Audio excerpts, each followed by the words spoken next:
Good morning बच्चों।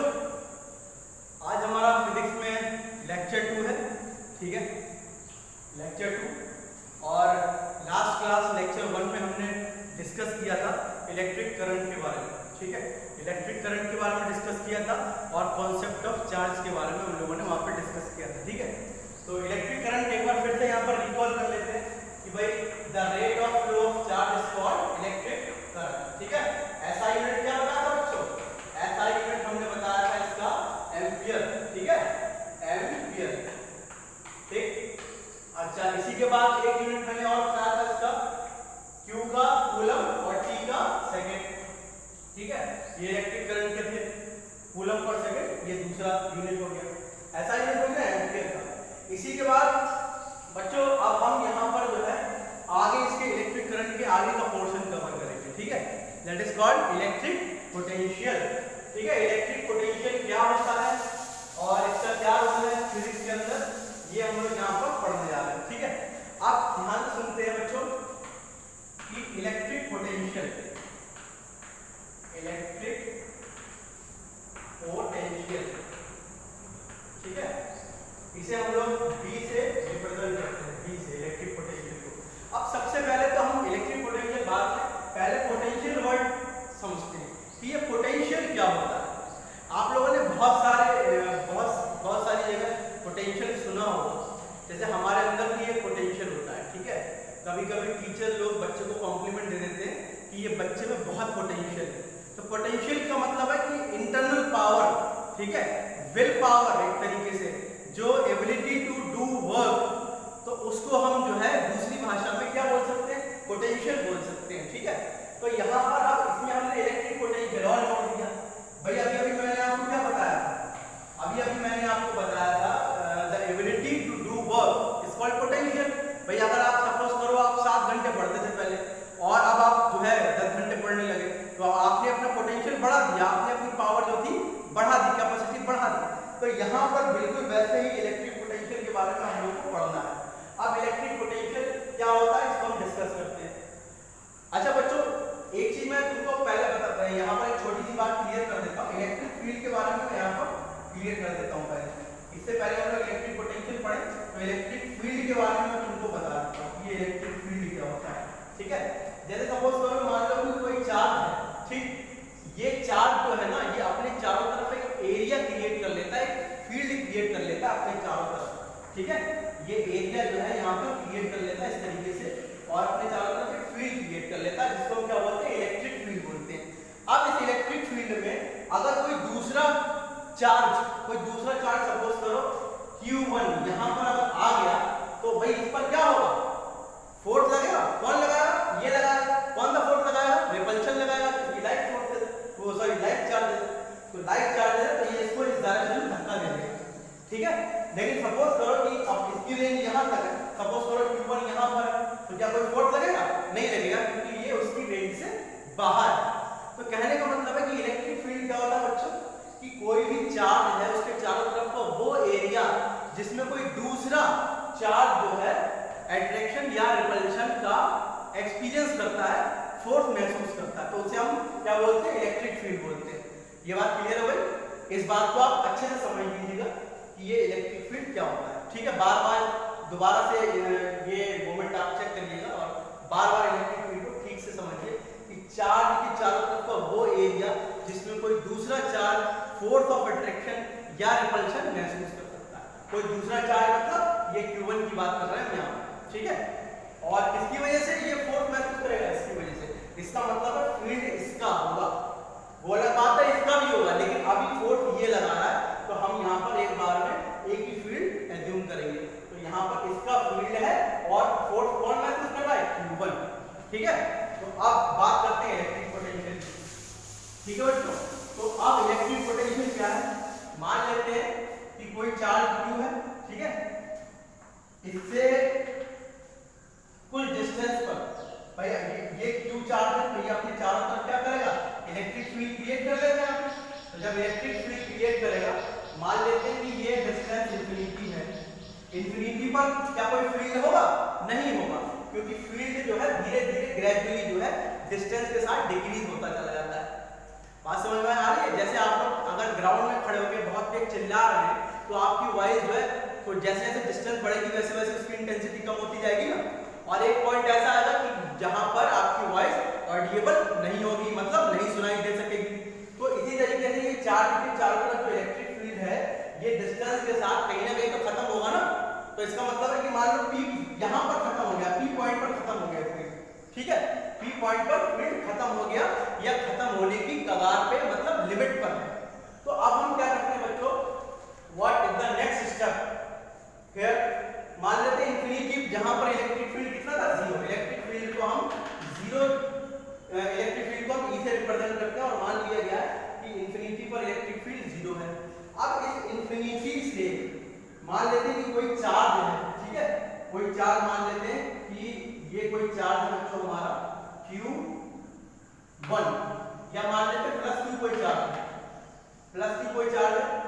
तो इस चार्ज को इंफिनिटी से, ध्यान रखेंगे यहां पर इतने बीच में कोई इलेक्ट्रिक फील्ड नहीं है। ये जो एरिया जो मैंने इस तरीके से बनाया है, ये जो मैंने शेड कर दिया है, यहां पर इलेक्ट्रिक फील्ड नहीं है। ये जो कर्व लाइन है यहां से इलेक्ट्रिक फील्ड शुरुआत हो रही है, इलेक्ट्रिक फील्ड। तो इंफिनिटी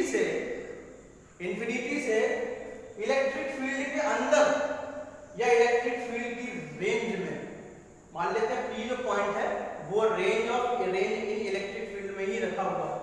यहां पर मैं बता देता हूं P in range of electric field short में लिख दिया। तो मान लेते हैं P जो है इलेक्ट्रिक फील्ड की रेंज में ही है। तो इंफिनिटी से चार्ज को P पॉइंट तक लाने में या इलेक्ट्रिक फील्ड तक लाने में जो वर्क करना पड़ता है उसे उस पॉइंट पर इलेक्ट्रिक पोटेंशियल कहते हैं। ध्यान से सुनेंगे फिर से, मैं पहले लिख देता हूं V = W/Q। ध्यान से सुनेंगे कि कोई भी चार्ज, कुछ भी चार्ज, अमाउंट ऑफ चार्ज, उसको इंफिनिटी से इलेक्ट्रिक फील्ड के अंदर P पॉइंट तक, या इधर भी ला सकते हैं, इधर भी ला सकते हैं, इधर भी ला सकते हैं, कोई चार्ज है उसको इंफिनिटी से इलेक्ट्रिक फील्ड के अंदर किसी भी पॉइंट तक लाने में जो वर्क करना पड़ता है उसे उस पॉइंट पर इलेक्ट्रिक पोटेंशियल कहते हैं। बात समझ में आ रही है? यहां पर हम P पॉइंट तक ला रहे हैं तो यहां पर पोटेंशियल एट P की बात करूंगा, ठीक है, यहां पर मैं बात करूंगा potential at P, electric potential at P, ठीक है, इलेक्ट्रिक पोटेंशियल एट P। बात समझ में आ रही है?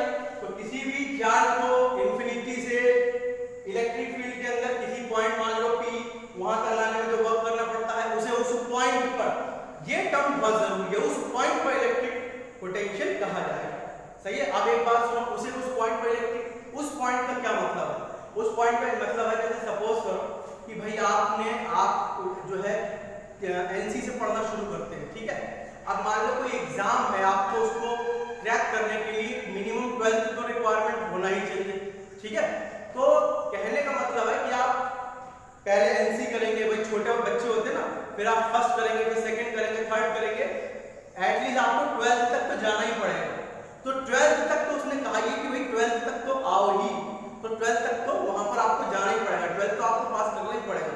उसके बाद कोई दिक्कत नहीं है, आप चाहे कितना भी आगे पढ़ लो, ठीक है, लेकिन जो मिनिमम है, इसलिए कह रहे हैं पॉइंट टू पॉइंट बात हो रही है, ठीक है। जैसे सपोज करो कि अगर एक बाल्टी है, अगर आप सीढ़ी चढ़ रहे तो 4 सीढ़ी चढ़ने में आपको कम मेहनत लगेगी, 10 सीढ़ी चढ़ने में आपको ज्यादा एनर्जी खर्च होगी, ज्यादा मेहनत लगेगी।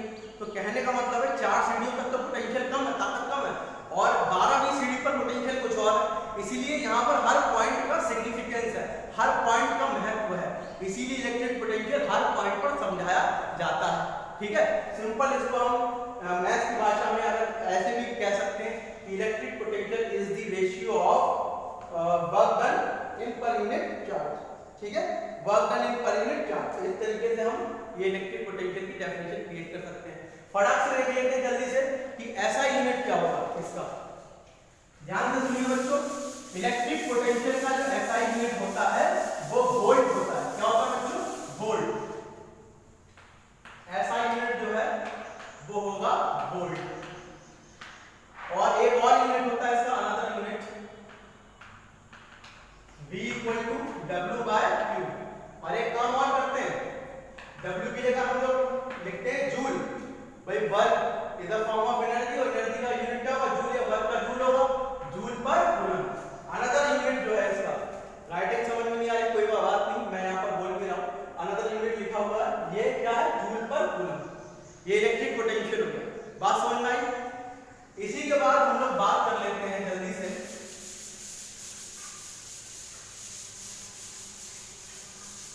इलेक्ट्रिक पोटेंशियल डिफरेंस के बारे में। पिछली वाली टर्म और इस वाली टर्म में ज्यादा अंतर नहीं है। Electric potential difference electric potential difference आप ध्यान से सुनिए। मान लेते हैं कोई चार्ज है इस चार्ज का अपना इलेक्ट्रिक फील्ड होगा बच्चों और मान लेते हैं इलेक्ट्रिक फील्ड यहां तक चल रहा है P तक है P के बाद है ही नहीं इलेक्ट्रिक फील्ड और इलेक्ट्रिक फील्ड के अंदर ही हमने एक पॉइंट और ले लिया Q ठीक है एक पॉइंट हमने और ले लिया। तो ध्यान से सुनेंगे बच्चों इलेक्ट्रिक फील्ड के अंदर ध्यान से सुनो मेरी बात को इलेक्ट्रिक फील्ड के अंदर inside the electric field the work done to carry the charge from one point to another point in electric field is called the potential difference between these two points। ये expression होगा एक बार फिर से मैं समझा देता हूं कि इलेक्ट्रिक फील्ड के अंदर ही चार्ज को एक पॉइंट से दूसरे पॉइंट तक देखो यहां से P से लेकर चार्ज कहां तक लाया जा रहा है Q तक ठीक है ये पॉजिटिव चार्ज P से Q तक लाया जा रहा है। तो ध्यान सुनेंगे इलेक्ट्रिक फील्ड के अंदर ही किसका इलेक्ट्रिक फील्ड इसका इलेक्ट्रिक फील्ड के अंदर ही किसी चार्ज को P से या वन पॉइंट से दूसरे पॉइंट तक लाने में जो वर्क किया जाता है उसे हम उन दोनों पॉइंट्स के बीच इलेक्ट्रिक पोटेंशियल डिफरेंस के नाम से जानते हैं। बात समझ रहे हो इलेक्ट्रिक पोटेंशियल डिफरेंस के नाम से जानते हैं और इलेक्ट्रिक फील्ड के अंदर ही लाने एक पॉइंट से दूसरे पॉइंट तक ठीक है। अब मैं यहाँ पर एक चीज छोटी सी चीज और बता देता हूँ बच्चों एक बात सुनो ये पॉजिटिव चार्ज है और ये भी पॉजिटिव चार्ज है ये छोटा वाला ये बड़ा तो क्या होगा ये इसको रिपल नहीं करेगा भाई ये वाला क्यू इस क्यू को बाहर नहीं फेंकेगा क्योंकि लाइक चार्ज में तो रिपल होता है ना भाई पॉजिटिव में क्या होगा रिपल्शन होगा तो ये वाला जो है इसको इधर की डायरेक्शन में रिपल करेगा। लेकिन आप क्या करना चाह रहे हो अगेंस्ट जाना चाह रहे हो अगेंस्ट उस फील्ड की भाई फील्ड इधर की डायरेक्शन में जा रहा है तो इसका मतलब है फोर्स भी P जो Q चार्ज है ये इधर बाहर की तरफ फोर्स इसको पुश करेगा तो इस फोर्स के अपोजिट ला रहे हैं हम इसका मतलब है हमें वर्क करना पड़ेगा अगेंस्ट द इलेक्ट्रिक फील्ड ठीक है। तो वो जो ये जो वर्क है ठीक है ये जो वर्क है ये हमने अगेंस्ट द इलेक्ट्रिक फील्ड किया है ठीक है बच्चों अगेंस्ट द इलेक्ट्रिक फील्ड तभी हम Q से P से Q पॉइंट तक ला पा रहे हैं ठीक है। ये दोनों में कंफ्यूजन ना हो तो मैं एक छोटी सी बात बता देता हूँ ये पॉइंट Q कहा गया है और ये चार्ज है यहाँ पे मैं लिख देता हूँ चार्ज ठीक है। बात समझ में आई। तो इन दो पॉइंट्स के बीच जो पोटेंशियल डिफरेंस होगा वो इस तरीके से लिखा जा सकता है। तो एक बार मैं फिर से रिकॉल करता हूँ the electric potential difference is defined as the work done to bringing the charge from one point to another point in electric field is called the electric potential difference between these two points ठीक है। SI unit क्या होगा बच्चों SI unit भी इसका वही होगा जो इलेक्ट्रिक पोटेंशियल का था वोल्ट और जूल पर कूलम। आई बात समझ। तो यहां पर इलेक्ट्रिक पोटेंशियल डिफरेंस आ गया ठीक है ना। चलिए अब आगे देखते हैं।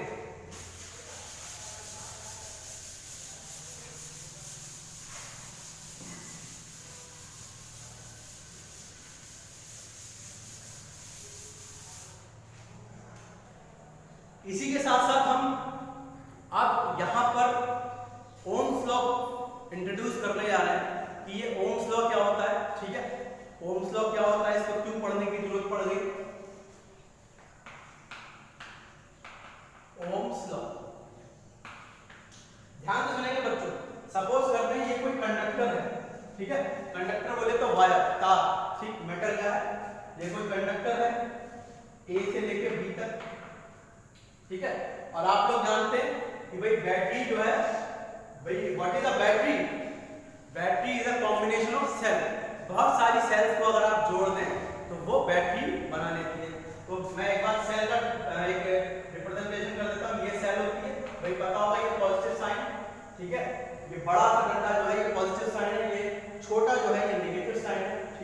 या इस प्लेट पर इलेक्ट्रॉन्स की डेंसिटी ज्यादा है, इस प्लेट पर इलेक्ट्रॉन की डेंसिटी कम है। ये सेल है, अगर बहुत सारे सेल अगर आप जोड़ दें आपस में तो ये बच्चों क्या बना लेंगे, बैटरी बना लेंगे, ठीक है। लेकिन कभी कभी जल्दबाजी में हम लोग क्या करते हैं कि बैटरी में केवल एक ही सेल यूज करके छोड़ देते हैं, ठीक है। तो ध्यान रखेंगे एटलीस्ट 2 सेल्स तो आप दिखाई दे, क्योंकि battery is the group of combination of many cells, ठीक है। तो मान लेते हैं ये कोई कंडक्टर है, कोई वायर है। अब इस वायर का, मान लीजिए इस वायर के सारे फिजिकल पैरामीटर मैंने कांस्टेंट कर दिए, सारे physical parameter, all the parameter of a conductor kept fix रखे गए हैं, जैसे कि इसकी लेंथ, इसका टेम्परेचर, इसकी डेंसिटी, इसका मास, सारे के सारे ये फिजिकल पैरामीटर अगर मैंने कांस्टेंट कर दिए हैं तो क्या होगा बच्चों, इस वायर में, इस वायर पर, ये वायर ए और बी जो है, इस वायर पर हमने अगर पोटेंशियल लगा दिया, ये बैटरी मैंने लगा दी है यहाँ पर, ये बैटरी मैंने लगा दी, तो इस वायर के टर्मिनल्स पर, ये टर्मिनल्स है बच्चों ए और बी, ठीक है। इस वायर के टर्मिनल्स पर जितना पोटेंशियल लगाओगे, ठीक है, बैटरी में कोई पोटेंशियल होता है ना, तो ये बैटरी मैं यहाँ पर सिंपल से डायग्राम बना लेता हूँ कि इस बैटरी, ये बैटरी मैंने यहाँ पर कनेक्ट कर दिया 20 वोल्ट की, एक आप चाहें तो और लगा सकते हैं यहाँ पर, ठीक है। तो इस कंडक्टर के टर्मिनल्स के अक्रॉस आप जितना पोटेंशियल लगाएंगे उसकी वजह से यहाँ पर उतना ही ज्यादा अमाउंट में करंट फ्लो होगा। इसका मतलब है, आप स्टेटमेंट सुनिए जरा ध्यान से, मैंने आपको नोट्स में भेजा भी था, लेकिन अब हम यहाँ पर डिटेल में जानना है कि whenever the physical parameter of a conductor, all physical parameter of a conductor is kept fixed, then the potential applied across the conductor is directly proportional to the amount of current flows through the conductor। मतलब जितना potential आप लगाएंगे उतना ही current create होगा। भाई suppose करें कि अगर छोटा सेल है तो वो कम करंट देगा, बड़ा सेल है वो ज्यादा करंट देगा, ठीक है। एक छोटी सी बैटरी हम लोग यूज करते हैं, जो हमारी बाइक वगैरह में होती है, वो छोटी सी बैटरी है, उसमें छोटा सा करंट निकलता है, जो कि हमारी बाइक की लाइट्स वगैरह, ये सब इंडिकेटर्स वगैरह जलाने में काम में आता है। और एक घर में इन्वर्टर वाला जो एक बैटरी होती है, उससे हम लोग फैन भी चलाते हैं, टीवी भी चलाते हैं, आजकल तो फ्रिज भी चला लेते हैं उससे, ठीक है। तो कहने का मतलब है कि जितना ज्यादा amount of battery, amount of potential होगा उस कंडक्टर से उतना ही ज्यादा करंट फ्लो होने वाला है। लेकिन कंडीशन क्या है कि भाई सारे फिजिकल पैरामीटर कांस्टेंट होने चाहिए। अगर फिजिकल पैरामीटर कांस्टेंट है तो उसके टर्मिनल्स पर आप जितना पोटेंशियल लगाओगे, जितनी बैटरी आप उसके टर्मिनल पर जोड़ोगे, वहां पर उतना ही करंट क्रिएट करेगा। इस प्रोपोर्शनैलिटी का साइन हटाने के लिए एक कांस्टेंट यूज करते हैं जिसका नाम है कैपिटल आर, ठीक है। ये capital R, R is a constant, ठीक है, R is a constant called resistance, ठीक है, कॉल्ड रेजिस्टेंस। ओके बच्चों, आर एक कांस्टेंट है, इसको हम क्या बोलते हैं, रेजिस्टेंस बोलते हैं, ठीक है।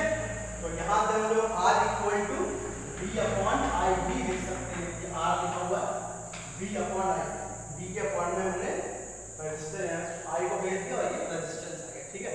ये रेजिस्टेंस क्या होता है इसको हम नेक्स्ट लेक्चर में डिस्कस करेंगे।